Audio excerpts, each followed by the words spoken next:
Good evening, everybody. Happy Mother's Day. Um, a little weird couch stream today.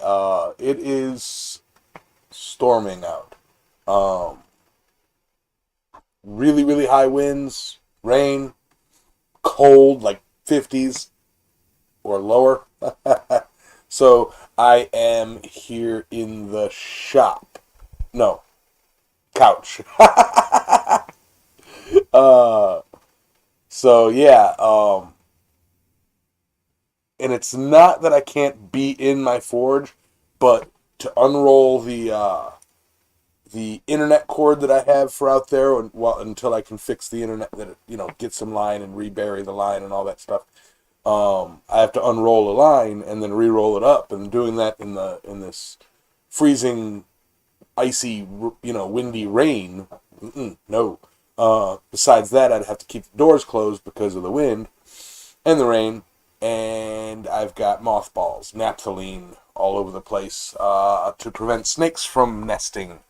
Um, and that's, you'd have to be well ventilated. I do that in the summer to keep the snakes, down, and, well, not really good to be out there when it's closed up. Anyway, what's up, Mr. Maker, Mr. Brunel? Um, Trail Dust. Eric, I saw. Bill Corey. How you guys doing? Um, and Paul Orchard. And whatever, any lurkers that are out there. I know it's gonna be a slow, quiet stream. Uh, because, well, it's Mother's Day. Everybody's doing Mother's Day dinners and stuff. So, happy Mother's Day. Hey, Wayne. Yep. All is good here, except for the weather. But yeah, this weather's supposed to last until like Tuesday or Wednesday. Yep. 3 likes and 7 viewers. So, but yeah, I brought up that block of Purple Heart that I have, and I'm debating on that as a blade material, as a handle material for this. This is the weird shaped knife that I was talking about this morning, you know, and it's just a little chopper, whatever, not like it's literally, I don't know. um, yeah, so who knows what it is or what it should be for. Maybe, maybe I'll grind this down more to kind of a point. I don't know. It's already heat treated. Like I always heat treated again. Um, John Burnell, I used to use a range extender before I got internet in my shop. I had the way I have to do it from the distance of the house to the shop is I have to use two of them. One of them on a ladder in the yard between the house and the shop on the edge of the house's signal, and then one just inside the shop to give, bounced off of that one to give me enough internet to go live in the shop. I have since, for the past couple years, have had a outdoor line run through my window and then along the base of the house, around and across the yard and into the shop. But it was on top of the ground and just grass grown over it. Should have left it.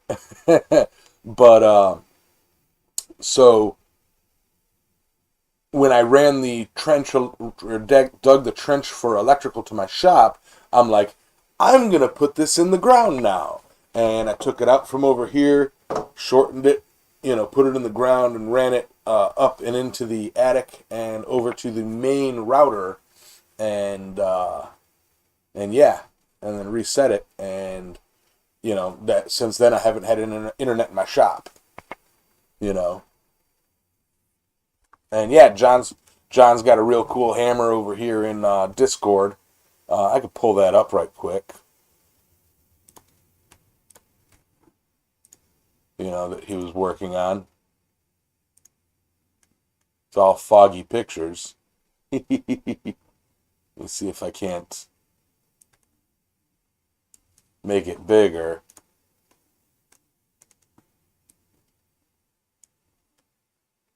Very cool. Hammer with racing stripes.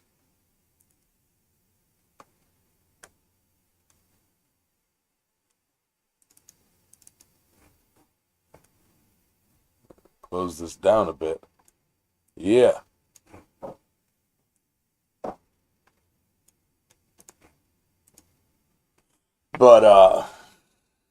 But yeah. Um I'll be honest. Um I would know of the one that Rory mentioned. It's like X10 or something like that. That's kind of outdated too. Um, but uh, but yeah, as for internet in my shop, I have the solution. Run a hardline. I have the hardlines. Um, or well, I have a hardline. I've got a few more tests or experiments to run to see where in the underground line it's messed up.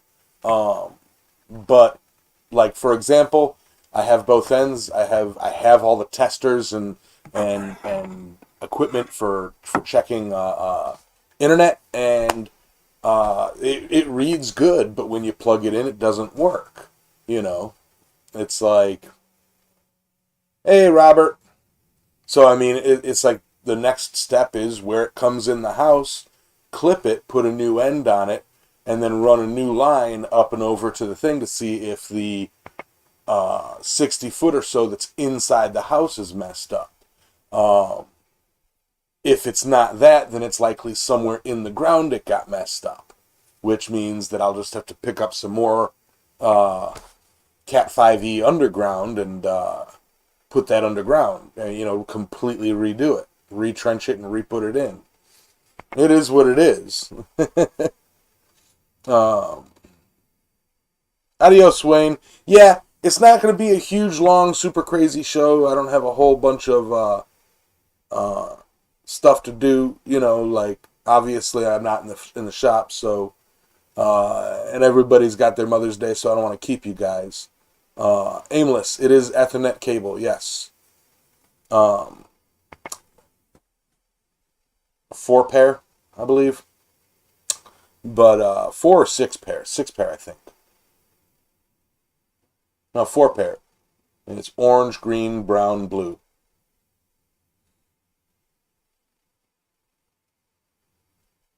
Yes, aimless. Yes, yeah.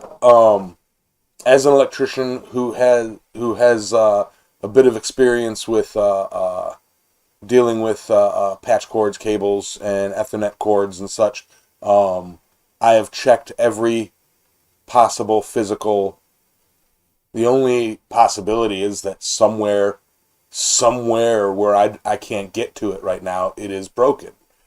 However, it's not a full break because my readers, gives it an all 8 clear, which is all 8 lines are lined up to the correct pins and have, and sends a signal through.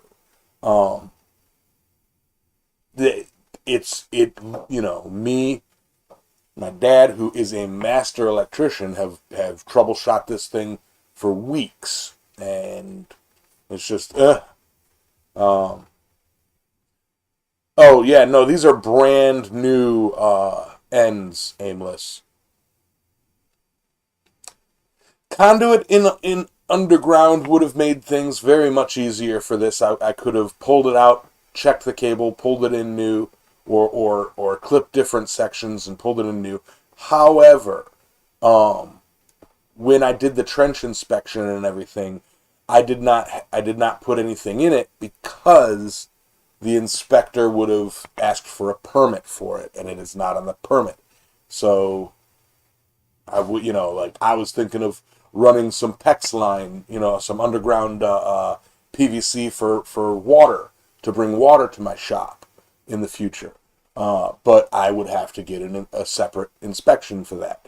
I was thinking of doing a chaseway to run, random stuff from the house to the shop, and I would have to get an inspection for that. Like the inspector would question, and it's like I didn't. He's being a jack, so I didn't want to deal with it. But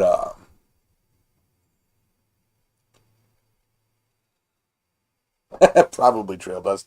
Yeah, Matthew.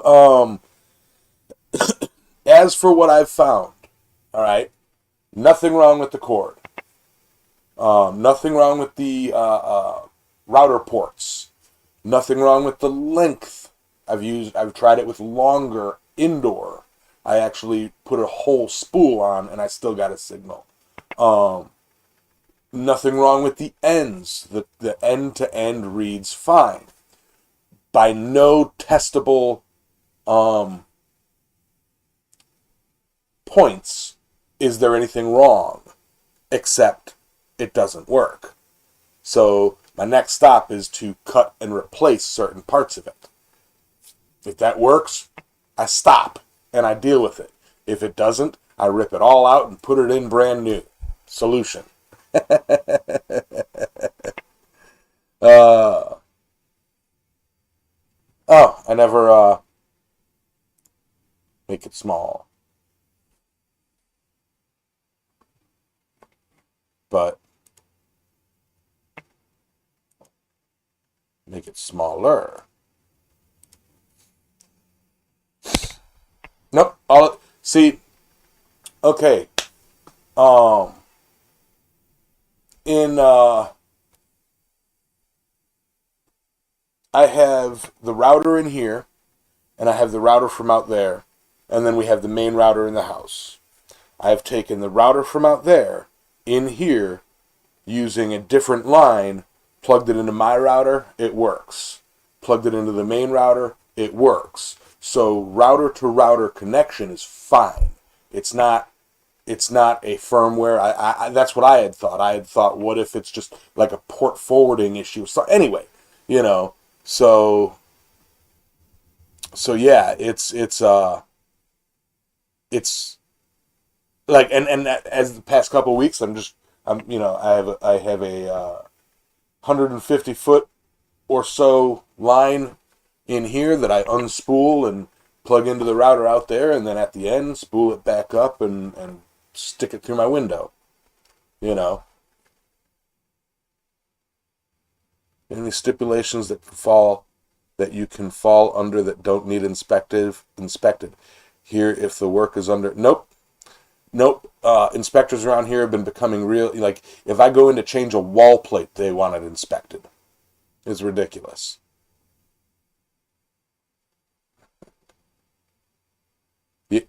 Yep. Now that the inspection, final inspection for the whole job, or for the and I got to go out and actually today and cover up my forge, um, but and then put some ladders up in the way so that the inspector doesn't wander into an area that he's not allowed in. Um, but yeah, uh, inspections tomorrow morning at some time. So final inspection. So once that's done, I could dig it back up and do whatever I want. You know, which I'll probably toss a 2-inch line with caps on the ends.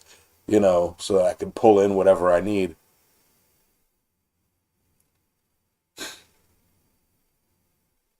Exactly, aimless. I don't have time. It's like the reason I haven't done it yet to rip it out and replace it is I haven't had time. You know, and yeah, the big worry right now here, it's like these inspectors are so psychotic. Or the big worry right now is that they're going to see my forge and then force me to get some sort of fire suppression system in the shop. You know, like they're going to want to inspect it as a industrial or something manufacturing area or something like that. And it's like stealth smithing, forging incognito. Yeah. So there's some ridiculous stuff going on with all these inspections. I'm about sick of it. I tell you what, I'm about sick of it. Wondering if I should open the window and let you guys hear the wind.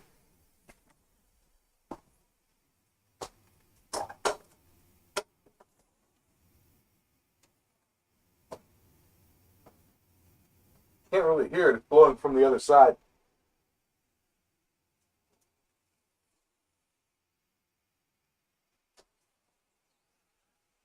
I bet if I open the door over here, there'll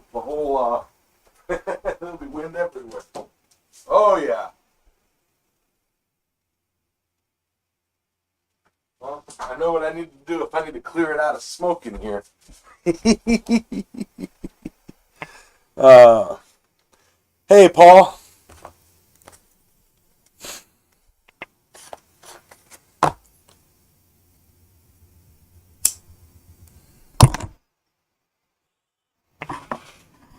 It's an entire possibility that the inspectors are subbed to me, but I highly doubt it.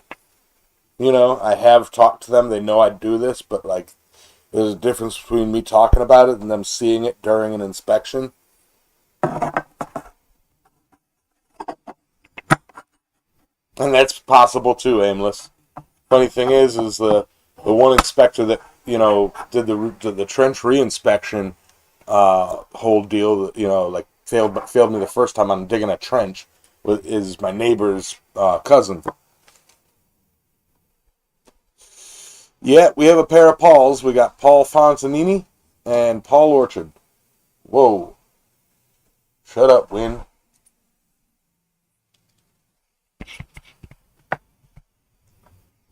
I need a wind sock or a flag in the front yard so I can show y'all. Paul? Meet Paul. But yeah, like I said, I ain't gonna keep you guys long today. I know we're doing a dinner here. Jay's cooking right now. Give Jeannie a break. So we'll see.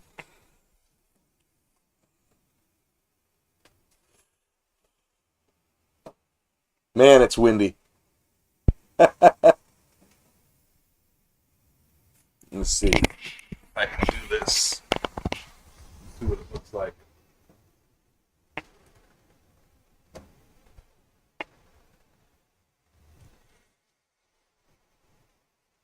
Kind of see the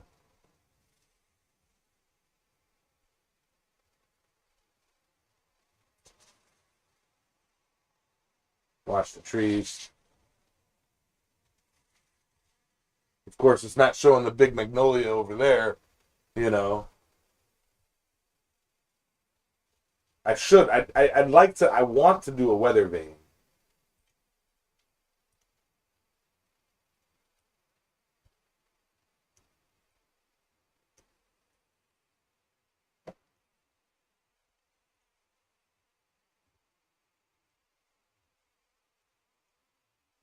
But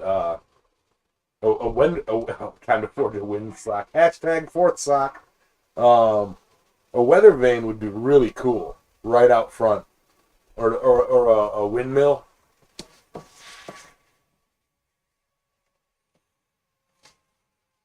But all day I've been feeling this wind just, pushing the house around.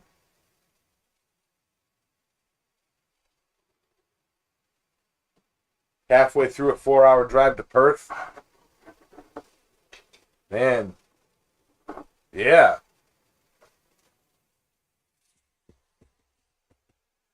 Forge a weather vane for the licking room. I hear you. I hear you.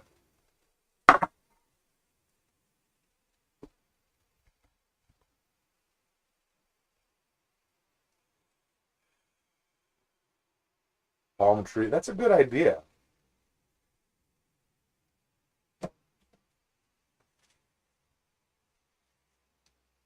Yeah.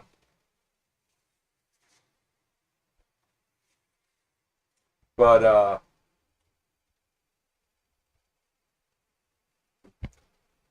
yeah, the what was I gonna say? Yeah, it'd be nice to forge something big, something useful there in the front yard.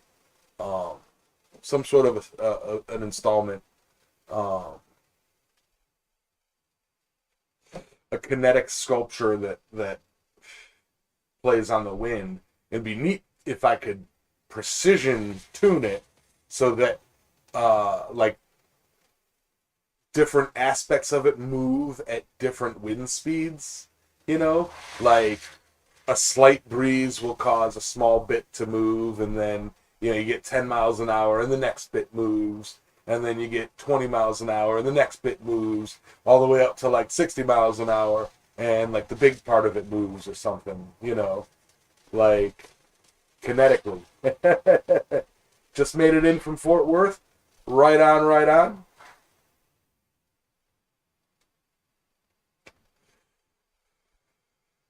And when the wind is ripping, whipping, it's hammering like, well, yeah. I think it'd be real cool to do something like that, but something where it's something where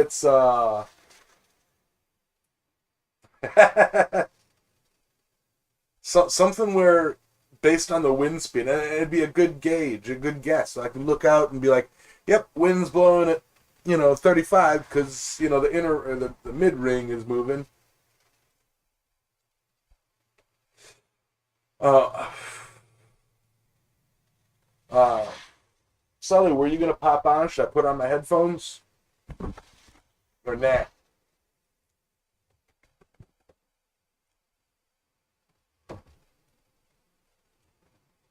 But don't gots to.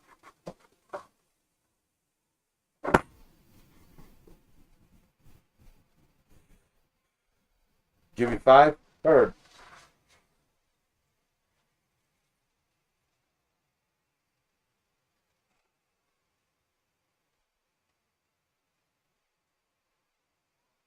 But yeah, it's along the idea of my palm tree sculpture idea. I have always wanted to do something um,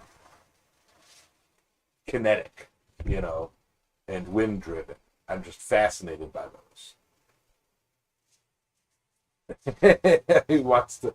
Oh, give 5. Okay, yeah. Let me do that. Let me take care of that. Send you 5. Gas is cheap.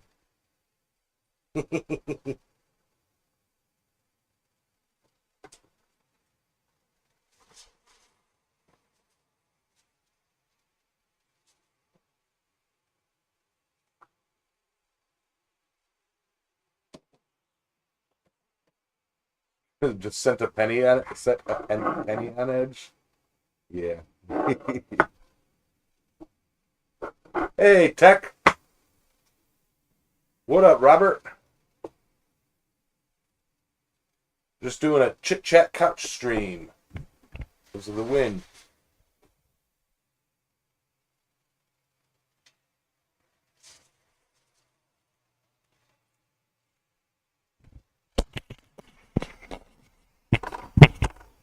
Winds coming from the north, kind of northeast, so it's coming from that way, buffeting this way. So this window's kind of in the lee of the wind, and like I know that window, just those windows over there, just keep going.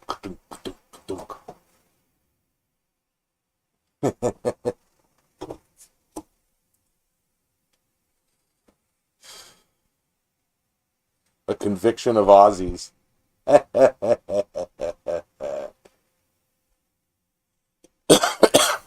Hmm.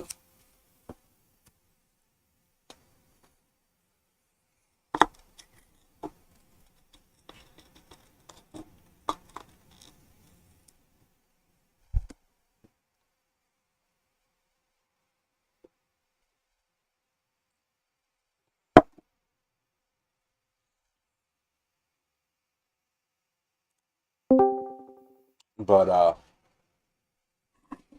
but yeah, hope everybody's Mother's Day's going good. Hope none of y'all are in the doghouse.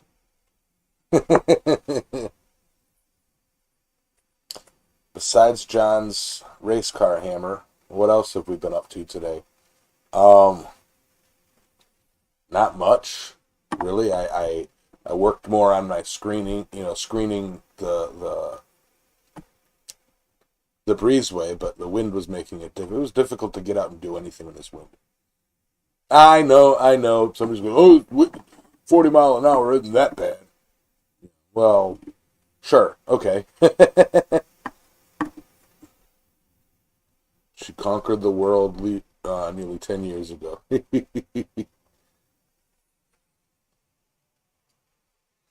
Liberated the woods of more of that rot. Nice. Nice. Yeah, that rot is some nice stuff. I can't wait to finish up that snake and toss it in the etch. You know, I want to etch it and get a nice wood grain.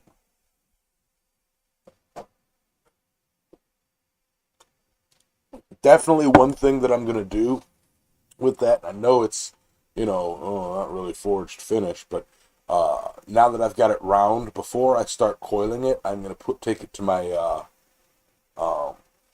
sander and clean up polish the skin of it real good, and then finish forging it to shape and brush it real good, and yeah.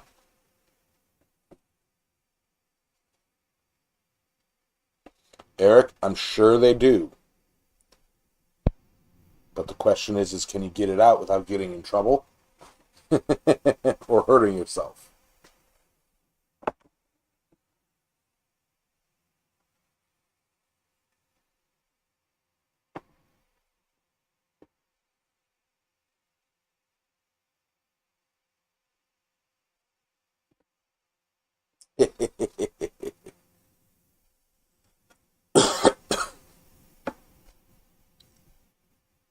What's 65 kilometer winds? 40 miles an hour? Yeah.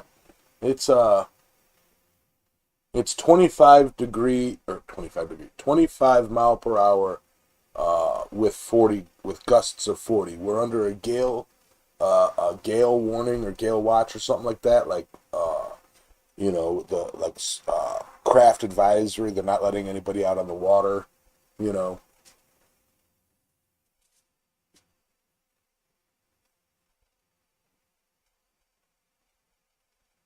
So, yeah, nasty storm for the next few days.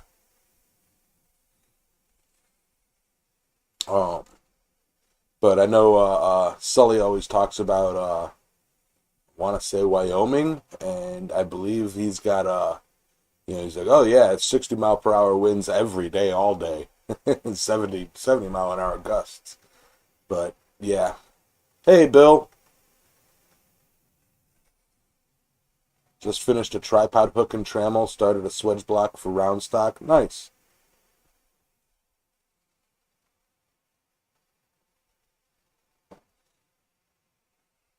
Yeah, I'm not close enough to see the flags, but I'm sure they got the flags flying over there by all the piers and everything. But I just get the updates from the county.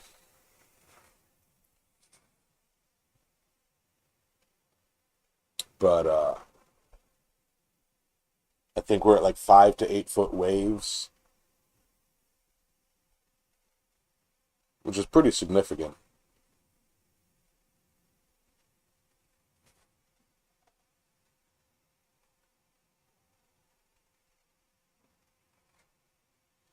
But oh, that's a Billy Joel song. Okay.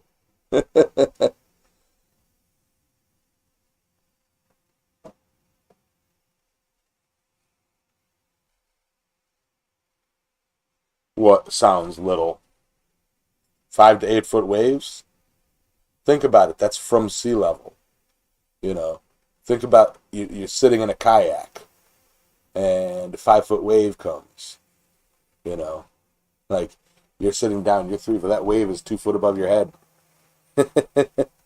No, I'm not hearing ghosts. I'm hearing people walking around. I'm just waiting for somebody to knock on the door. Hey, hubcap, how do?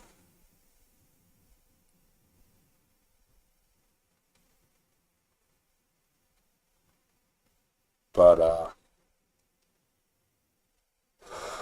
So ghosts. There are other people around. Um, you know what? Take a freaking Tylenol. I hurt just a little bit. Glad you could make it.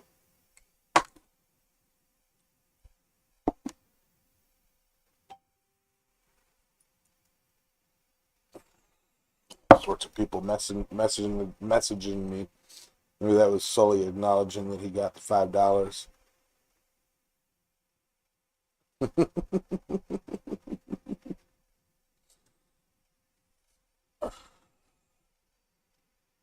Sound like the waves I saw in Cali when there was a storm coming through. Yeah, it doesn't sound like a lot, but it kind of is. I do know that.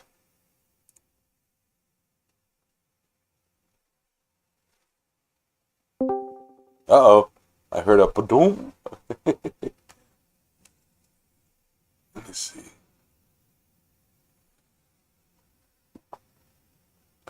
Estimated revenue only $38. What the stunk? That's I got Hello. hello. Can you hear me now? I can. Can you hear me now? Sorry, yeah. I had to take a shower right quick. I just got in, and it's just one of them things. I didn't get to shower while I was up in Fort Worth. I mean, I was only there for like 18 hours, but Right. if I don't shave at least once a day, I'm in a bad spot. So At least once a day. Sorry, okay. I'm trying to check the AdSense anyway. stuff because I just checked some statistics, and for some reason I don't know what I said.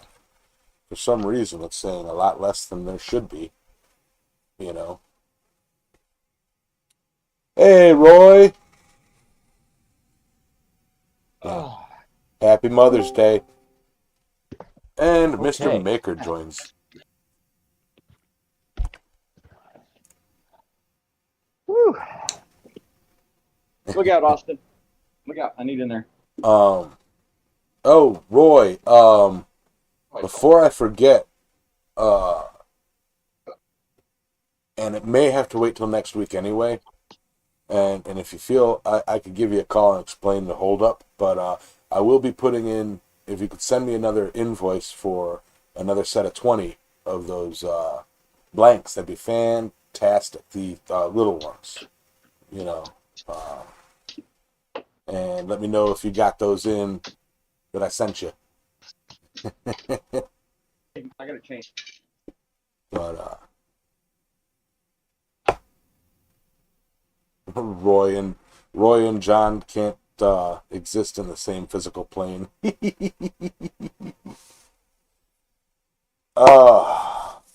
Daniel, how do? So anyways, Yamez, what did I miss over the last, I don't know, half hour? Nothing much. I caught a little bit of chat there while I was getting ready to get in the shower, but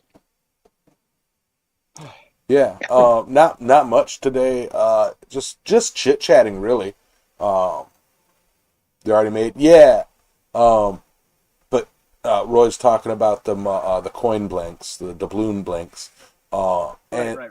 And the reason on the holdup is I haven't officially sold any yet. Most of them are pre-sold. Like most of them are reserved, not reserved, but like as soon as they drop, they're going to be bought according to the people who said that. But the marketplace to sell them is not available to me yet, so I can't actively move them yet. And so that's why I haven't been bugging you, Roy, about getting more and more and more. I want to have on hand another round to start working on for the next set once the marketplace does drop. So I'm just curious. I don't remember, or whatever. Did you wind up numbering them?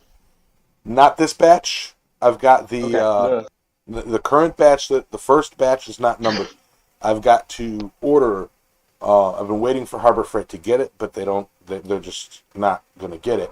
I got to order a couple 1/8 inch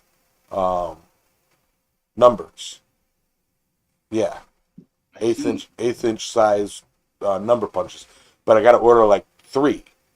You know.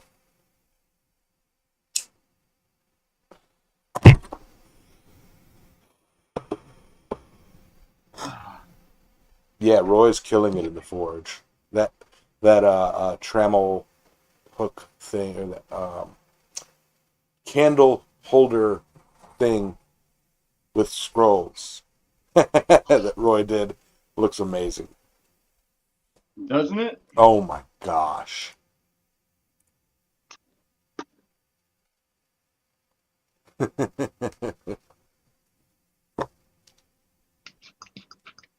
Yeah, I liked looking at the progression photos on Instagram, and I was like, what the hell is that going to be?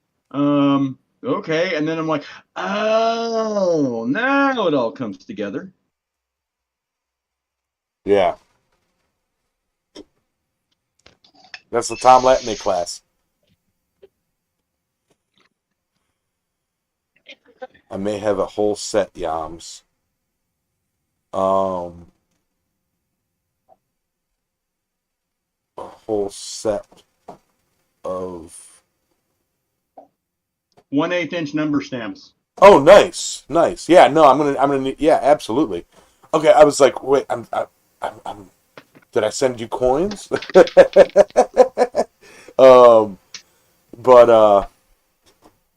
yeah, if you got a spare set, that'll means that's one less that I gotta buy.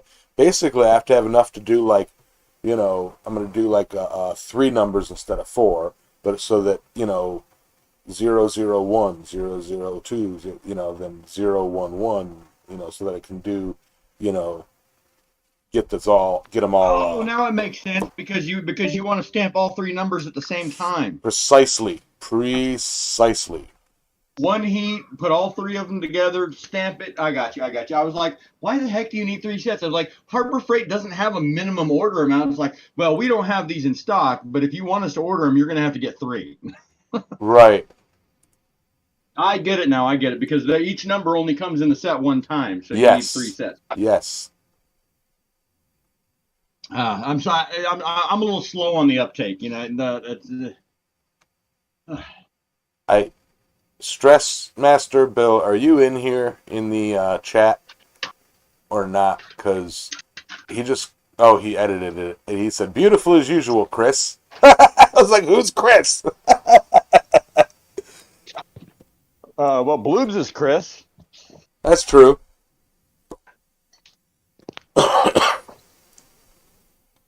Adios, Robert. That's kind of why we're doing a light stream, just kind of chit chat. You don't, it's like I think 13 people watching right now is the most I've had so far to, in the stream.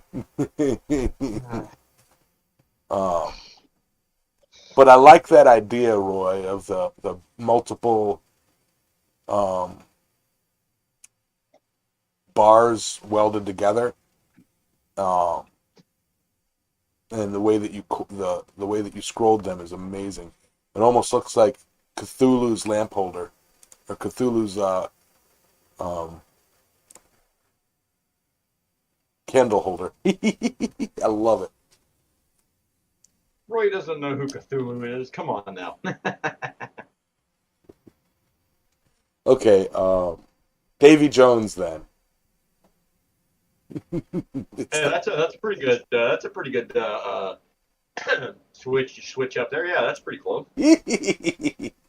Yeah, I love it. I love that. The whole herd has not smooshed. I have 9 likes and 12 viewers. Oh, hold on. There we go.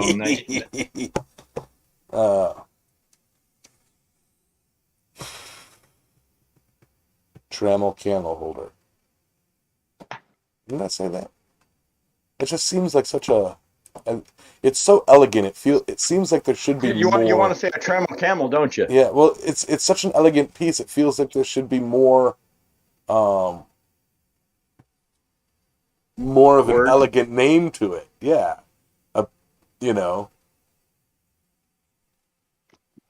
What is that? That's a doohickey. Yeah, I love it. A doohickey? Do you mean like a thingamajig? No, it was more like a whatchamacallit. Yeah, and you hit it with the thingamajig. Oh, okay, okay. So you hit the doohickey with the thingamajig. I got you. To make a whatchamacallit. You hit the doohickey with a thingamajig to make a whatchamacallit.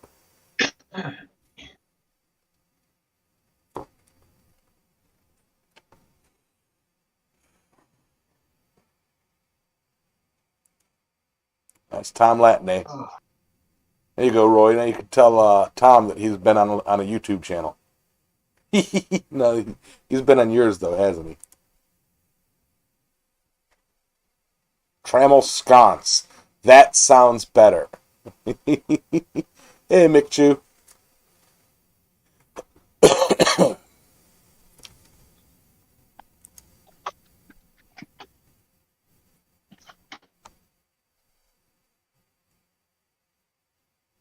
Stress. Hop in the chat. Boy, I sure wish that storm you're getting would have come my way. Well, you want freezing cold weather? Well, considering it's already triple digits, yeah, some freezing cold weather. Well, maybe not freezing. I mean, that's taking it a bit far, but I'd be good with the 50s and the 60s, and some pouring rain. Because that's what it is. Pouring and rain. Pouring rain. Oh, absolutely. we're recreating the Dust Bowl out here. It hadn't rained all year, or at least it seems that way. I was gonna say, didn't you guys have like record-breaking snow this past winter, or was that last winter? No, Dang no, that was last winter. Time is Snowmageddon. flying. I thought that was last winter. Yeah, no, this winter, as far as I know, it did not snow at all. We got zero snow this year. Yeah, Um, that is amazing work, Roy. Thank you for bringing a little bit of blacksmithing to this show today. Since Yamez is slacking, somebody had to, right? Oh, yeah.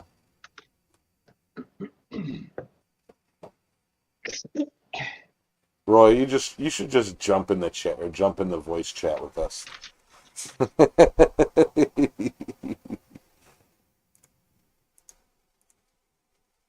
If you're gonna sit here, you're gonna have to. I believe that was the hardest part with these little the gussets. I think they're called.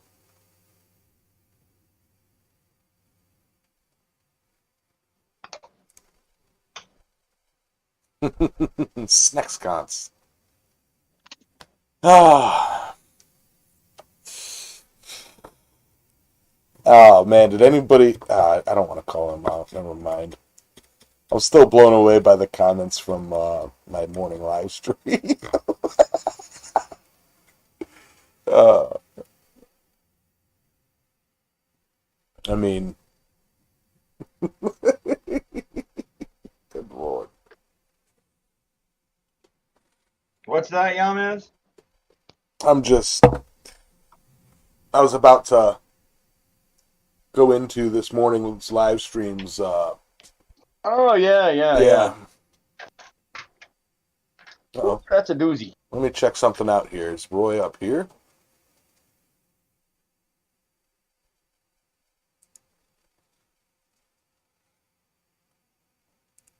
I don't know.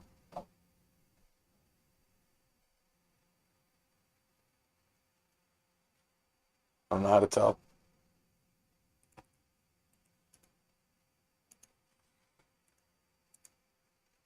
Huh.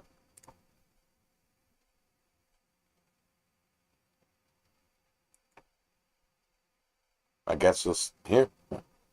Roy knows where we are. I just saw somebody pop into Blacksmith's church, and And then you started fanboying out. Ooh, it could be Roy. Ooh, well, it could be Roy. because I was sitting there and I'm wondering who it is. You know, fanboy with Roy. Roy is a special guest on this show. I try to treat him with respect when he's here. When he's not here, I'll throw flux on his anvil.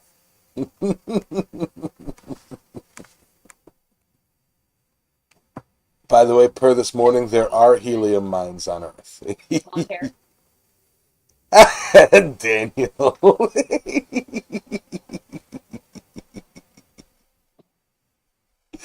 I'll cover that. With what? A hat.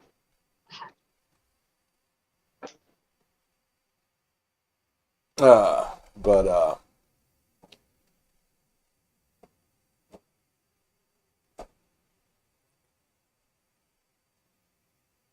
Okay. so Mr. Maker Okay, says bud. Mr. Maker says there is helium mines, in fact. Yep. Hmm.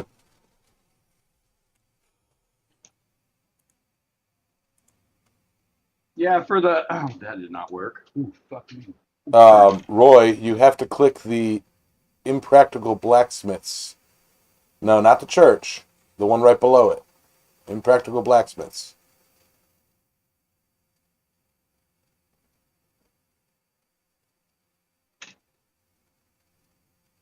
That is Roy trying to get into church. One right below it.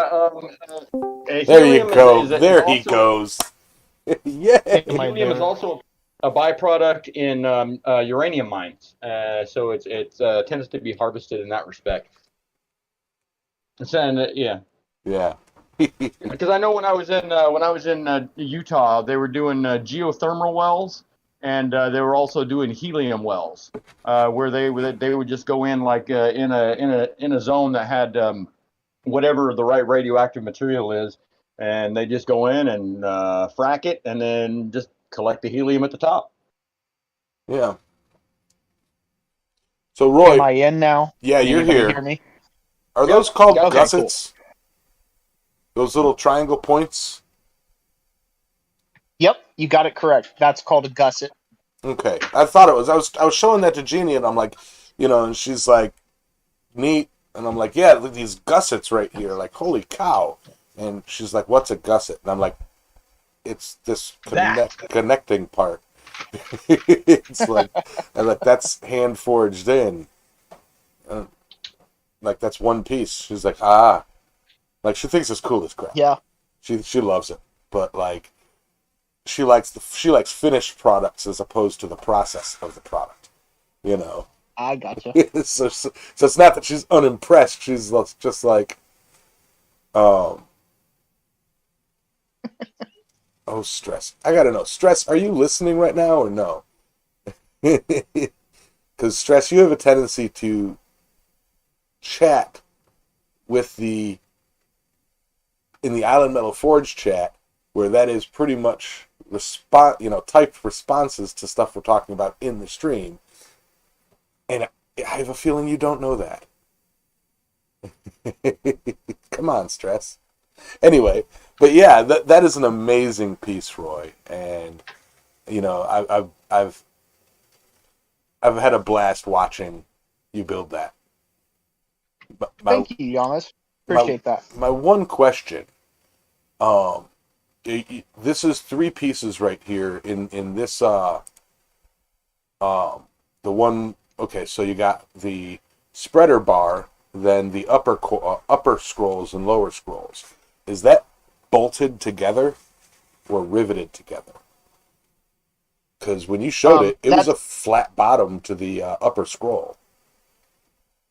Yeah, so the upper sawtooth frame, the scrolls that are on the left and the right side, they're actually jump welded onto that saw frame, to that sawtooth section that's in the middle. Yeah. And they're actually they're jump welded onto there, and then they're all forge welded together. And then there's a tenon that is drawn down from that and shouldered, and then it goes all the way through and tenons the bottom scroll. The bottom scrolls.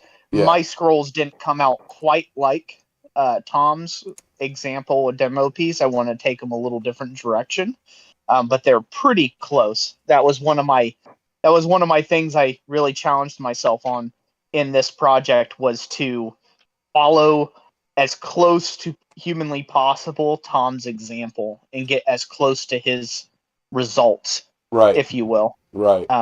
to what he had. So, and of course, he had 3 different sawtooth trammels where he took different routes and different directions and different scroll work, that he Right. did. But yeah. I was just wondering because in one of the pictures that you shared online, it didn't have the tenon on it yet. So I was like, wait a minute. Mm-hmm. I was like, wait a minute. What black magic is this? Blacksmith's magic is this? Black magic woman.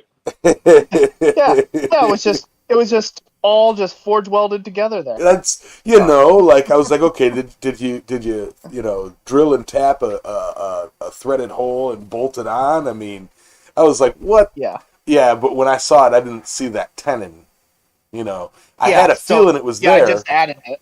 Okay, I didn't see this picture right here online, and I was like, you sneaky little bugger, you. Yeah, one of my favorite parts about this piece that I was really struggling, that I was wanting to achieve with all the scrolls, was a nice convergence of all the scrolls into the base material. Yeah. Like all the leading lines leading smoothly together. And then this scroll stock, we actually made the scroll stock for this. So this started off as 1/4 inch rod, and we beat out 1/8 inch by 3/8 of an inch wide strips out of 1/4 inch rod to make it specifically where you want it, like the dimensions that you want it. That's nice. Yep, to make all hand hammered scroll material. Yeah. On that, so yeah. A lot of fun. Learned a ton. It's really great to get out of my general comfort zone, and press it. How is that out of your comfort zone? This is the stuff that you do. Like you were like, yeah, I'm breaking out of my comfort zone. I'm like, that looks kind of like your, candelabra that you made, like, the scrolls and candles and stuff. Like that's like your comfort zone. Yeah, well, what I mean by that is going to a class where the tools are not my own. The methodology is not my own. I'm following somebody else's template or blueprint, Okay. For success, because it forces you to take their approach and see that approach from their eyes, from the instructor's point of view. Yeah. And, oftentimes in my own shop, obviously there's about 1.5 billion ways I would have went differently. But you needed to. The idea was some to of these learn, forgings. The idea was to learn Tom's technique to achieve this result. Exactly. Love it. Exactly, and challenging myself to do that. And it's a really great way to learn and progress as a smith. Yeah. Instead of, I see what you did there, but I'm going to do it my way. Exactly. Exactly. Like if I were to recreate that, I'd probably do it in a completely different way, 100% different way. Right. And I see the point. And then that kind of defeats the whole purpose, though, doesn't it? Yeah. Now, if I can guess at the gussets for the candle holder pieces, I'm assuming that is done on the anvil's edge to achieve that. Yeah. Okay. Kind of like you angle it one way, angle it another way, angle it another way, angle it another way. So you didn't use it. The only thing that I think to add another level to that's that exact piece would be a very, very, very, very small, like 60-degree swedge to give that the stems that hold that fold up sort of a triangular look. You know what I'm talking about? To line up with those triangle points, the triangle gussets. But other than like that's just such a minute detail that is so unnecessary. But and then try to facet out the gussets. But I mean, I wouldn't do that. But I think that would be cool as hell. Yeah.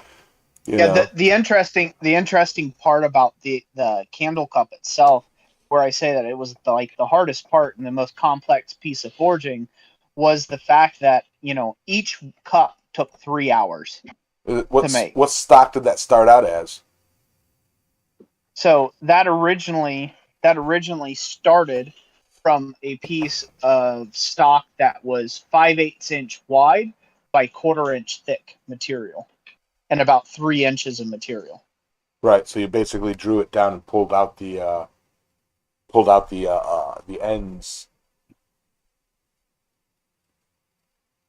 I say basically, but Yeah. like Yeah. nothing Yeah, basic basically. about it. No, like, but like from parent stock to final form, you squeezed the middle. You like, yeah, you worked it out, and then because the candle grip wings, I guess I'll call them, are definitely wider than Yeah. 5/8. So you obviously pulled them wider.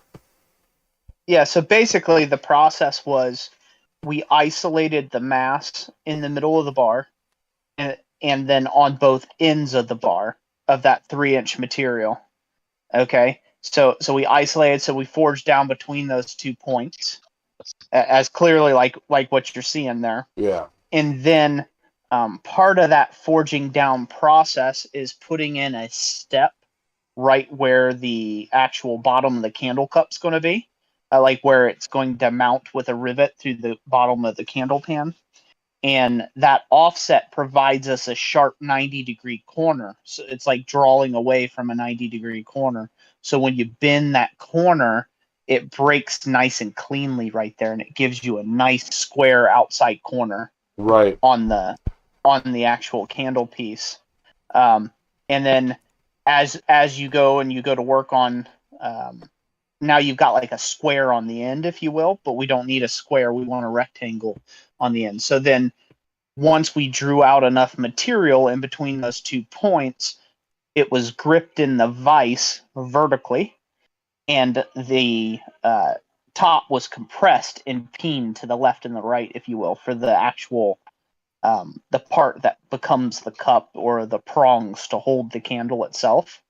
Yeah. That was then peened and spread slightly into a rectangular shape, and then finally drawn out and spread at the anvil at a 45-degree angle using like half on half off blows to create that gusset Yeah. material, and then shaped accordingly. Yeah.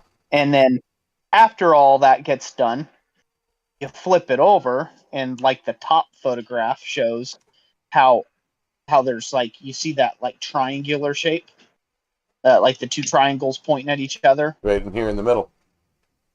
Yeah, kind of meeting in the middle. Yep. That middle portion was still square. So you get it round by actually peening it and drawing it out like you would a spoon. Mm-hmm. Yeah. Yep. And the offsets are on the bottom side of that. Yeah. So away from you. And so you can't hit those shoulders. If you hit those shoulders, you lose it. Yeah. So that's kind of the tricky part of this forging. At all times, you have to keep in mind where your shoulders are, and that you're going back to the same exact shoulders on same exact anvil edges you were using. Such detail. To create it. Yeah. And there's just a ton of detail in this small little piece. Like, I would challenge anybody to go ahead and try to make one of these. And I think I'm gonna pass. Yeah, you just look at it and you're like, well, I mean, obviously, you just isolate the center and spread out the sides, right? And then bend it up. And that's what I thought too, but good God, there's so many steps. Yeah. Wow. Good job. Mr. Maker goes, so that triangle point on the cup flanges was part of that stretching. The gust. Yeah. Exactly. Yeah, that's a good idea. Yeah, just nice. Yeah, I just, I'm glad you popped in, because I've been meaning to, congratulate you on that, over voice. As close as we can get to in person in this digital world we live in. Yeah. And I don't mean to take up the whole Oh, stream or that's anything. fine. You were talking about it, so I just figured I'd Yeah, throw some knowledge out there. like I said, even when Sully popped in, today's just about chit chatting. I'm just glad. Like I've been so busy outside the forge, I don't really have much to talk about forge wise, other than the wrought iron snake I'm working on. So it's like I'm glad we could talk some blacksmithing on this blacksmithing live stream. Yeah, yeah. Well, the one thing I'd like to say about Tom, Tom is kind of he's one of those guys, like, if you know, you know, as far as blacksmiths go. He's not a part of any like groups realistically. He doesn't he writes for the publication of like the Hammers Blow and some of the stuff for the Abana. He writes articles for like Abana, their newsletters and some things like that. But generally in the tech space, out there on the internet and stuff, his work's not really well known. But like, he is just, if there has to be a top dog of master blacksmiths out there, I would put him definitely in the upper echelon on that. And I'm a Tom fanboy, so I'm not unapologetically. I've been I've studied under him for the last, getting closer to about a decade now. Yeah. And in his work and his methodology and just his past works are just bar none.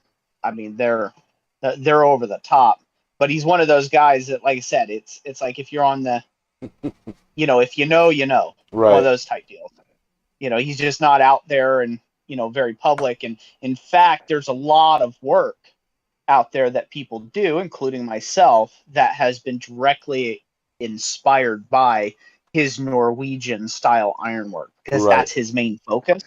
And he is a master locksmith. That's his other primary focus, is recreation of antique, really early on 15th century locks and things like that. So it's weird to throw around the word antique now, because antique by definition is 50 years or more. And so like an antique lock could be like a master lock combination lock for a school locker. Yeah. So like way more than antiquated. Yeah. Or the fact that he's been like forging since he was 19, and like he's been doing it for like 45, 50 years now. So it's like, you know what I mean? Yeah. It's like, yeah, that kind. His work is antique. You could probably find some of his work that would be considered antique now. Right. That's nuts to me. Yeah. So it's super crazy. So I'd like to just definitely, if you get a chance to find him, his name's not hard to remember. Just type in Tom Latney. He lives in Pepin, Wisconsin. Really great dude. Teaches really great classes. So if you're ever in the area and you want to take a level up, that's I can highly recommend. Right. So.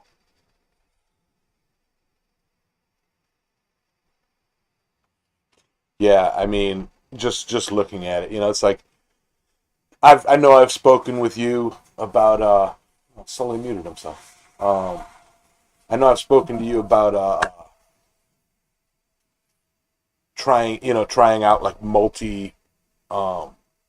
multi-piece projects, and that's where I'm at. Like, I mean, taking this is taking making stock, making combining pieces and then forging it after they're combined. I'm still at the point where like forging pieces and then putting them together in a pretty way. Yeah. Which this is basically just that. It's just an amalgamation of pieces. Yeah. But it's just more. That's kind of the way to think about it, right? Like, I didn't just forge one piece and three others showed up, right? Like, you just still have to go one piece at a time. And then using Peter Ross's mentality about it with my finish work is kind of what I go with, is you just have to make each piece fit the next in the puzzle. there's no correct Hey, or Xavier. wrong way to fit the pieces. You just have to fit one piece to the next, Right. right? And make them work or Right. function and look good. So Or you could just take one solid bar and then just using a chisel and hammer and split it into a bunch of pieces and avoid the forge weld. No, that would be probably so could. much worse. Yeah, so much more work. I know Sully's done them split rain tongs where he'll do the tongs and then take and chisel them apart into two pieces and then flip them around and put them together. I remember seeing a video of Sully doing that a while ago, and it was like, that's a lot of work. It pays to get comfortable with forge welding. Yes. It really does. So, and if I can quote some other wise sage advice from my old mentor and friend Raymond Sim, was it's only steel, they make more of it. True.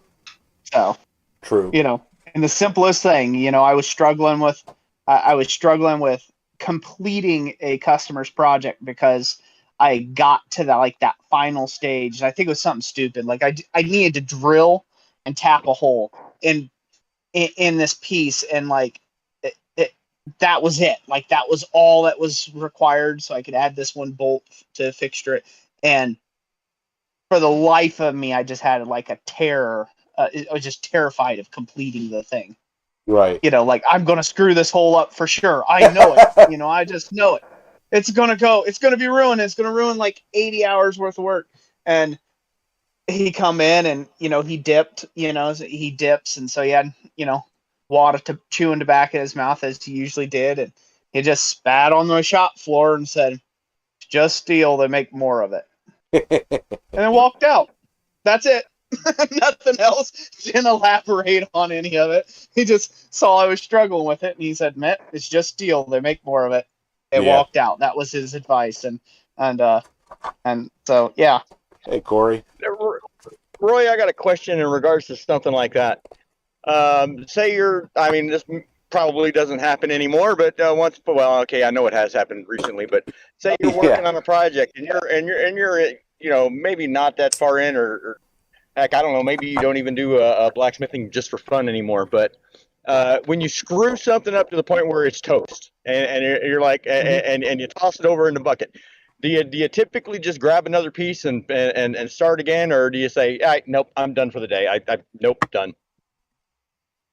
Well, usually my method, when I hit that, it kind of depends on what it's for, right? Like, so if it's just for fun, it's I don't know, I'm making something stupid for the shop, a hook to hang something up from, right? And it's not big, it's not critical. I don't even care if I roast it a little bit, or if I can hide my mistake, it's no big deal. It's going to get driven into the wood. It's a drive-in wall hook. I'm not going to care. Right. If it's for a client or a customer, and I have a bunch of hours into it, the way I usually do it. Now, obviously, I used to get real upset and throw things across the shop, and I have go off dedicated like an hammers for atomic that. bomb. And but my method now is I stop, I take my apron off, I let the piece cool down, I get a drink of water, do whatever that kind of calms my emotional side of me down, and then I go back to it and I analyze it as, where did I screw up, right? Where did I go wrong? I ask myself that What all the steps time. led to these pieces failing? I ask So myself that all the time, just in general. Hey, High Desert. yeah, and then after that, I put the apron back on and I start again. Tina, So, and howdy. that's generally a good way of doing it. Yeah, I know. John Burnell, I guess your arch nemesis, because you guys like. He goes, Tom's class has always intimidated me. It just seems like unless you're a full-time smith, it's impossible. Well, I think if you have the time to take a class, it's worth it. I mean, Yeah. I'm one to talk because I don't take a lot of classes, but that's because I don't have a lot of time yet. So Tom's classes, like, or any class that you go to take, right? It is worth your time to learn from the best. The subject matter may be way over your head or your current skill level, and that's okay. You just have to be humble in that. And you want to sit at the foot of masters when they're teaching, and get in there. They're not getting any younger, one of those type deals. Yeah. And so, and this is purely my opinion, take it or leave it, but when my approach at classes is to learn the process, not the project. I came home with a pile of parts. Right. And I came home with a head pile full of of parts, ideas, or a head full of a a process. head full of ideas, and new knowledge, new process, new ways of looking at ironwork that I didn't previously have, right? So I Right. was drawing from that experience. So as long as you don't go into a class thinking, okay, I'm going to come away with a thingy, right? This thing that he made with his 50 years of blacksmithing experience, I'm going to come away with that exact thing. And it's going to look exactly like his, Right. right? And I don't care whose class this is. They could have 50 years knowledge or 10 or 5 or 2 or whatever, whoever you're taking a class from. If you pay real close attention to the details, why are they holding the hammer a certain way? Did they flip it over and use the cross peen right there? Why? Ask those questions. A lot of the mistakes that a lot of beginners make when they take classes, they don't even ask any questions because you don't want to look foolish, right? Well, But that's what you're paying for. I'll tell you, and you bring up a good point, and something I've always maintained with beginners, especially fresh beginners. Sometimes they don't know what question to ask. They see somebody flip a hammer over, and like don't even know to ask why. They don't. Yeah. Like it's before you take a class at Tom Latinay's, you need to know what questions to ask Tom Latinay. Like. Yeah, true. It's you need to know what kind of what questions to ask, so you can like that. I maintain my ideal setup for the American education system is kindergarten through up to middle school should all be about learning how to learn. Middle school, learning what there is to learn. High school, learning how to apply that. In college, specialized training. Like most of your learning process is learning how to learning what questions to ask, learning how to phrase them. So it's like, yeah, I seeing somebody flip a hammer over, I would question why. But a beginner, like somebody like John, maybe not. No, I'm just kidding. Hey, Thomas. I had to get that dig in on him for you, Roy. So that's it's funny you brought that up there about flipping the hammer and not knowing to ask. I was working. I don't remember what I was doing, but I was in my shop there at work. And I think I had like 3 or 4 people just standing around watching me make something, and I don't know what I was doing or why or whatever. But one of the guys that's a crane operator looks at me. He's like, "Whoa, did you just flip that hammer in the air mid swing and start using the other side?" And I was like, yeah. It's like, was there any point to that, or are you just trying to look cool? I was like, no, I was. I was like, it didn't occur to me that somebody wouldn't understand what I was doing. I was like, no, I was going from round to flat. I was drawing it out, and then I was smoothing out the. But that kind of caught me off guard when somebody asked me that question. I was like, it hadn't occurred to me that somebody wouldn't know why you're flipping the hammer. Yeah. Yeah. And Well, and there's another thing though. Like if you go to a class, I just want to say this for those guys out there that are listening, that are thinking about taking a class, maybe you haven't ever taken a class, you want to someday, is I get it all the time in my classes. People don't know what to ask, right, as far as questions, but they don't ask any questions.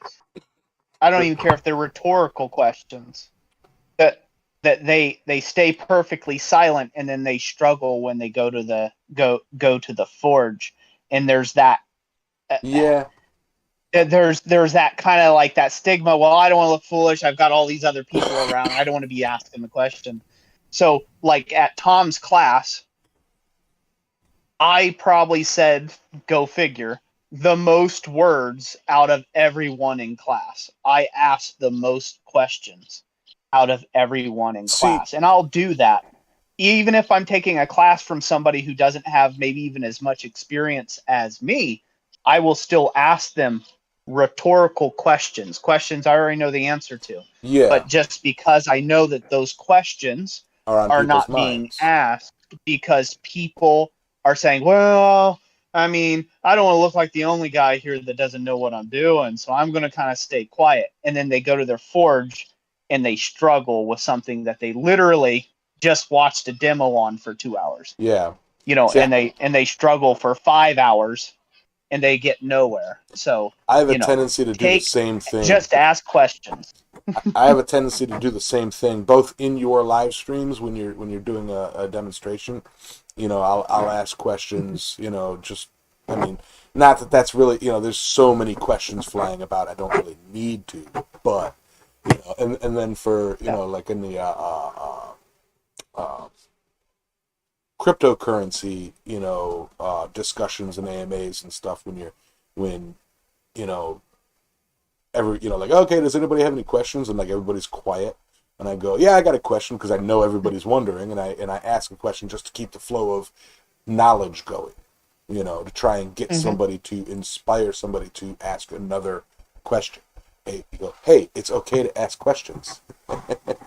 Yep. Hey, Ken. Well, just like in Sully's example, if that guy wouldn't have asked the question, hey, did you just flip that hammer over mid stroke? Why'd you do that for? Right? It didn't. That question allowed everyone in the group to learn Yeah. by proxy, right? Just because someone was brave enough to say, hey, I don't know it all. Why'd you do that thing? Whatever looks like a simple, repeatable task, And coming from the place of being in both the student's position and being in the teacher's position, it's an interesting thing to watch that social stigma just happen from both ends. Right. I can be literally demonstrating and watching guys' eyeballs glass over because I lost them like And 20 minutes ago. well, it's like, What was that, Sully? I thought Sully said something. Yeah, I thought you did too. He might have muted himself. I know that he's. sorry, I got a group. I got a crowd of people running around. I was going to say, yeah, in that particular instance, it kind of that when Roy was talking about that, everybody else in the group learning by somebody asking the question, that actually turned out to be an icebreaker. And I mean, like, and after that, everybody else is just, well, what are you doing this for? Why are you doing that? What do you, I mean, there's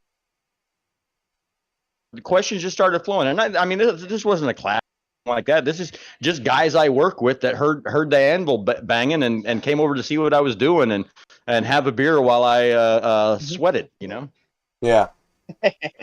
But it was pretty cool that, that after that one guy asked a question, then it became kind of like a teaching experience for some people that thinks it's a neat process, but don't know anything about it. So Right. that was fun. Oh. Yeah. Speaking of teaching and demonstrating, a little bit of neat news. Later in June, I'm going to be doing a demonstration for a bunch of Cub Scouts. You know, bunch of six through 8-year-olds.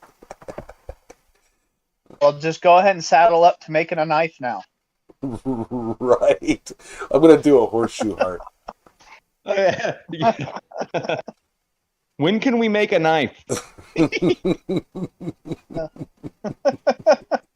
I taught a Cub Scout camp once. They hired me in to be a demonstrator, and there was 300 kids at the camp. Ooh. And you know, they brought them in waves, you know, like individual things, and I would do basically the same demonstration for each group that came by. And in that time, sure enough, as you say, at the end, I'd do my demonstration. I asked if there was any questions, and you know, I'd take like 5 questions from each group. There's just so many kids, you know, and every time he'd be like, "Do you make a knife?" I'm like, "No, little Jill, I don't make a knife. I'm an artist blacksmith. I do yada yada yada." And then go right over to the next kid. "Do you ever make knives?" I was like, "Oh." It's like your YouTube channel. And it happened the same for every single group they brought by. That's so funny. Yeah. So just make a knife now. Right. And speaking of which, I got one right here. Yep. Ken, There's your demo piece. This is not a do-rag. It's called a gator. I got bunches of them. They're just hats.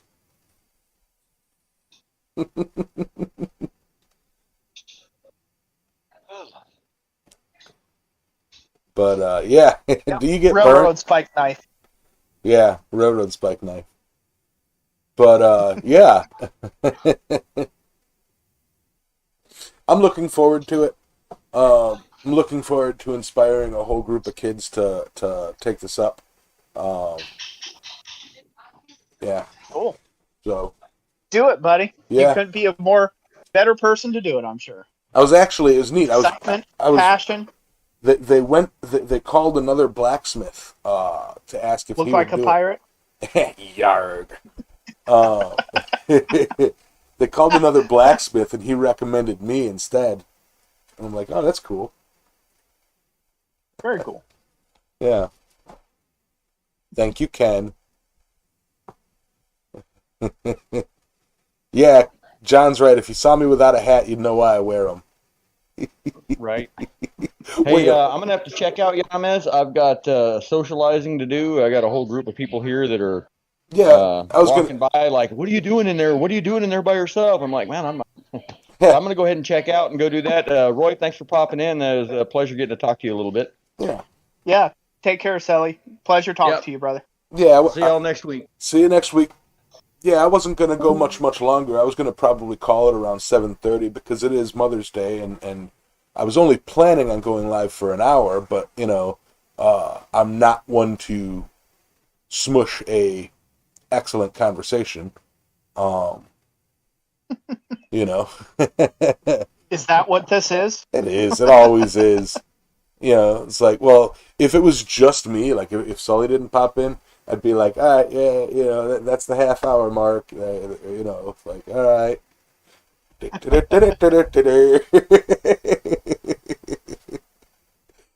But,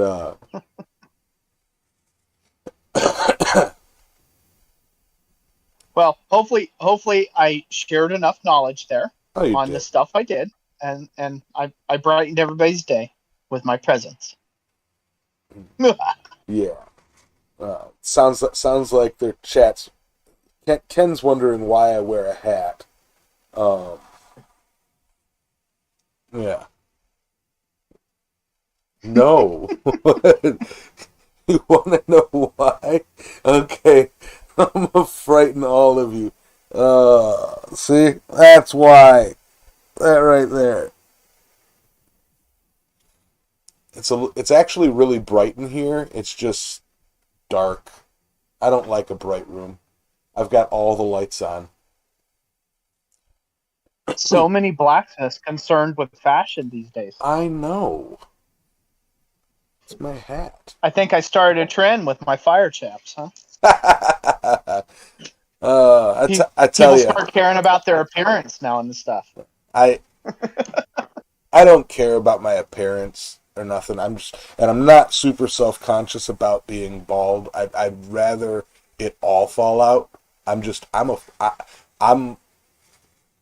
I don't want to call it a phobia, but I highly dislike disproportion, and I am disproportionately bald. Like, if it were all bald, great. If it were just right here, awesome. But no, it's here, here, here, here. And it's like, what the? It's just weird.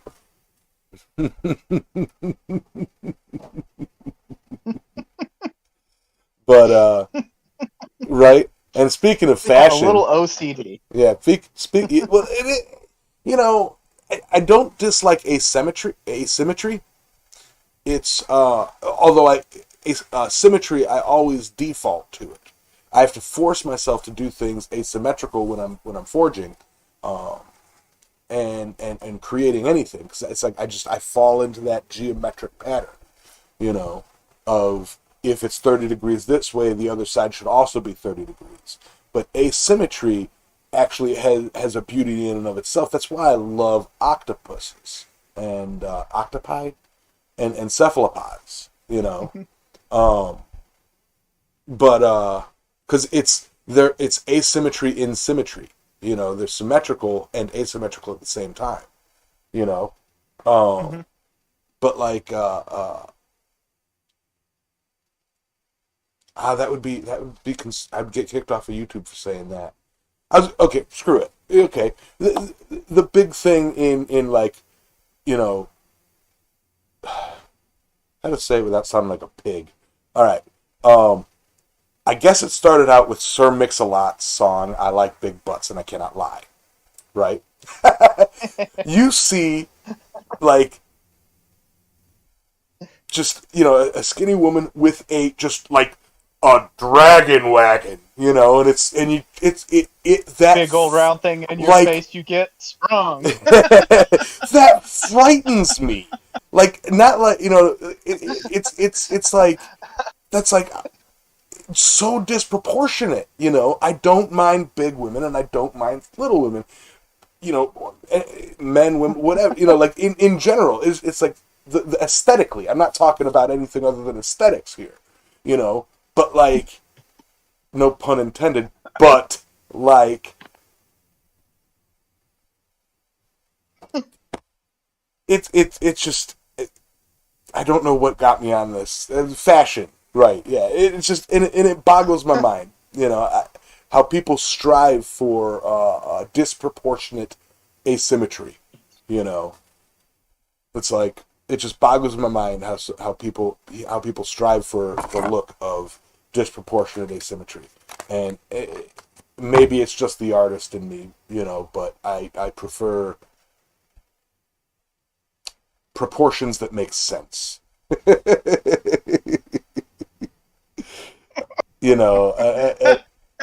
I'm sure Yamez likes cubes. And yes, and I'm sure I'll get canceled for that, but whatever. But yeah, other fashion. They keep talking anytime you're around, they talk about kilts, Roy. I'll tell you. Oh Lord. I'll tell you. It's like I got one and I've worn it out in the shop. Oh man, it's comfortable. You could always do a kilt and then just never show yourself from the waist down, just so nobody will ever know. How are they gonna know? Yeah. No thanks. I'm set in my ways now. I'm an old man. So I guess that's a little bit of a Yamez rant kind of thing, just the whole disproportionate asymmetry thing. And I notice it more and more because it goes into my art. But Speaking of that art, I know what you need to make for Quad State this year, and you better get on it. Oh, what? The Kraken. A Kraken? Yeah, the Kraken. Giant squid. I better get Kraken. Gotta take up the whole exhibit. Polished. That would be wild. Polished stainless. Oh God. Let's do it. Oh God, I don't have enough grinding. I'd have to get sponsored like you to get the grinding disc just to polish it. Boy, see, I need to actually get sponsored first. That would be helpful. No, And see, and not give it away. That's the other part that would be helpful. Think of the things I could do. yeah. Oh, well, okay. So take a large room-sized kraken. I know how I would make that. Okay, I already know how I would do it. So you'd have you'd have the body of it, and everybody goes kraken, squid. I would do more of an octopi style kraken. I would do that using a sheet steel frame, or like doming large bits of sheet steel and then welding it together to create a body. I would get 10-foot segments of pipe in reducing size to create the arms, and I would bend them and shape them and finish them off with tips from solid forged steel, but instead of necking down a pipe to a point, which I know is possible, but easier to do the tips in solid. And for the suckers, I'd just take different size washers, put them in the swedge block and cupping tool, and turn them into cups, and then weld them along. And same thing with the eyes, do like round discs and Dude, yeah. So I know how I'd build it. I'm hearing you. Yeah, You just need to start making components. right. It would Get have cracking. get cracking. Yeah, it's just it would be an insanely expensive piece to build with the price of metal, and I think it would win on sheer size alone. If they were to give me a layout of the room, I could literally have some of the tentacles wrapping around some of the pedestals and reaching over the walls, and then take it in and put it together inside the room. Oh, that's a winner. You'd have the other problem. They'd be like, I'm sorry, it's too big for our exhibit. Right? And be like, no. They're like, can you just share a photo and one tentacle, please? Do they have a size limit there? They do have I believe they do have like a height limit because of the door. What if it comes in pieces? And I don't know. That's something you'd have to talk to them in advance. Yeah. I'm sure they'd take it. I mean, I've seen some real big stuff in there. Yeah, I mean that's something that I would like to do anyway. Is like a I mean, a guy made a whole bed, a 4-poster bed. Yeah. And put it in there once. So I mean, that's in width. And then years ago, a guy by the name of I'm going to forget his name right now just because it's on air and I'm live. Right. The old club president, he actually made a really tall flower sculpture. I've seen that was like 12 feet tall. I've seen that. So that's there. Yeah. Gary Ward. Gary Ward is his name. So, but yeah, so 12 foot tall and about the size of a king size bed. Right. That could be imposing. I'd do it. Okay, so I'd have to see. I'm talking if I were to go big, I would go big. Because if I'm dropping, large amounts, I'm gonna drop some large amounts, and but scaling it down to a miniature size and make it about the size of a king size bed. Okay. Yeah, I forge miniature monsters. So the trick to any one of those gallery type shows, as long as you're not in the frou-frou art world where nothing makes sense at all, including their judging structure, as long as you're not in that world, in the blacksmithing world, generally speaking, what I have seen in the past historically win is either something highly detailed and complex on a small scale, kind of like my hammer was. Or like my jellyfish. Or like your jellyfish. or something very large and impressive. Like, man, that's a monumental undertaking, Yeah. right? And so, as where projects slip through the Adios, Xavier. cracks is when they're in between those two metrics, generally speaking. Right. You know, so as far as winning stuff, goes. Yeah. I definitely I haven't sold the jellyfish yet, so unless I sell it, before Quad State, that will make another appearance. And I think I will head to the steel yard, pick up some various lengths and sizes of pipes, and start planning a Kraken build or a large octopus build. The trickiest part for me will be that doing would the body. be so sick. Yeah, the trickiest part for me will be doing the body.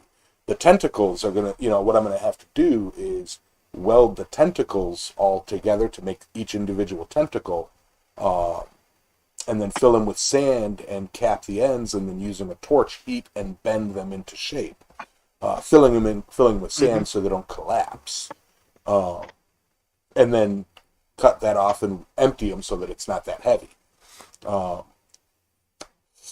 And then figure out a way to attach them to the body so that I don't have this gigantic octopus gripping my truck, because otherwise I'd have to just drive the truck into the display room. No, you got to do that and drive through some really rich neighborhoods first. Oh yeah. Yeah, see? Yeah. You got to get a buyer and you say, sorry, I have to go take it up to this very exclusive event to win some prizes first. Yeah. See? Nah, Sales and marketing. the two ideas for sculptures that I've had was a very large octopus kraken style coffee table, or like where the tentacles hold up a piece of glass, or doing one where it's like, one or two of the tentacles is pulling down a broken ship, like forging and fabricating a ship, breaking it in half, and having the tentacles holding it like it's pulling it down, but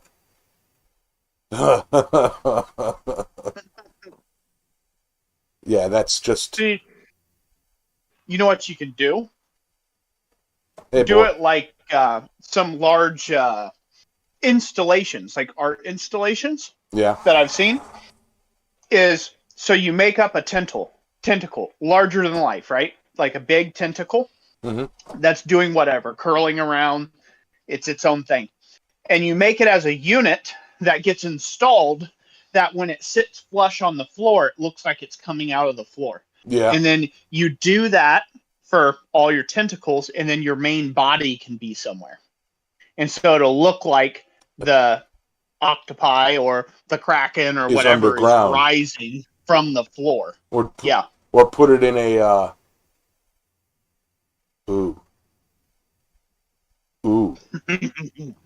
Now, I'd have to get with the Dare County, beach authority for this, Coast Guard and all that stuff. But an in-water installation where the kraken is actually, the portions of that kraken exactly the same like you were describing, but big and in the ocean, on the beach. Yep, that could be cool. Freak everybody out.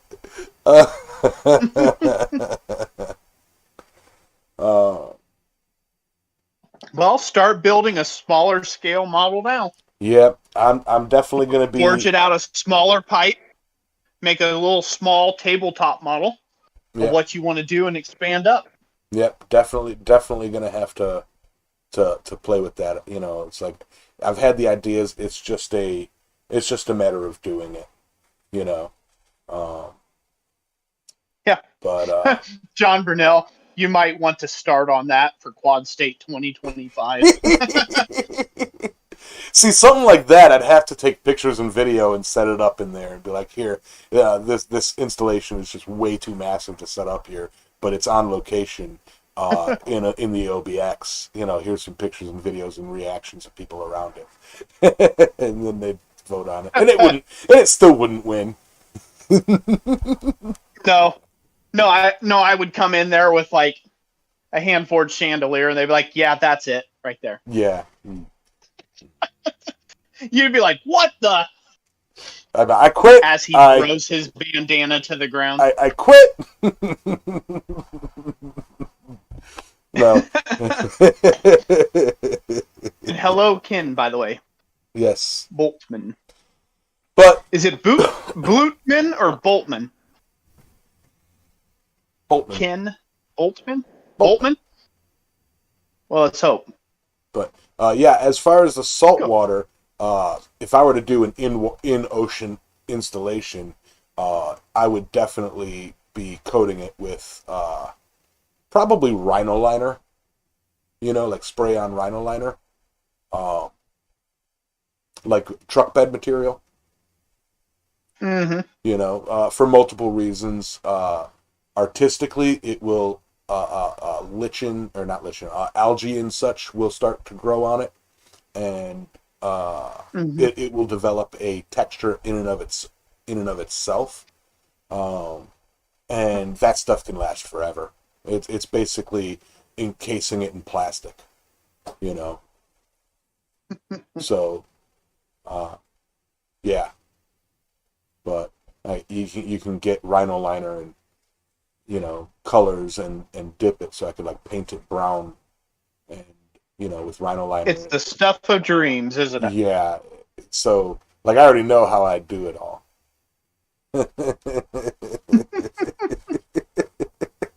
It's just big money. Eventually, I'll be at the point where I'll have the money to afford the material to make these giant dreams I have. You know, in the meantime, like Roy says, I'll just do, you know, small scale test models. You know. Yeah. Yeah. Well, I could always give you motivation and say I'm going to do it by the year 2025 if you don't. Are you going to come down here and forge on the beach Boom. and mount a octopus in the water? Oh, no, at Quad State. Oh. So that's got to be your project by 2025. Better get on it. All right. We'll see. Anyway. Don't worry. I've got like 1.5 billion of those type projects in my head that are like, if time didn't exist, Oh, I know. I would be able to get to them. Yeah. But unfortunately, time does exist. Yeah. And we are all bound by it, so. Yeah. But anyway, with that, I think we're going to go ahead and call it. Fantastic conversation. Thanks for having me on, Yamez. And we'll Of course. take care, everybody. Always. You know you're always welcome. Just I want everybody to know that these big plans I do plan on doing them. It's just time and money. Time and money.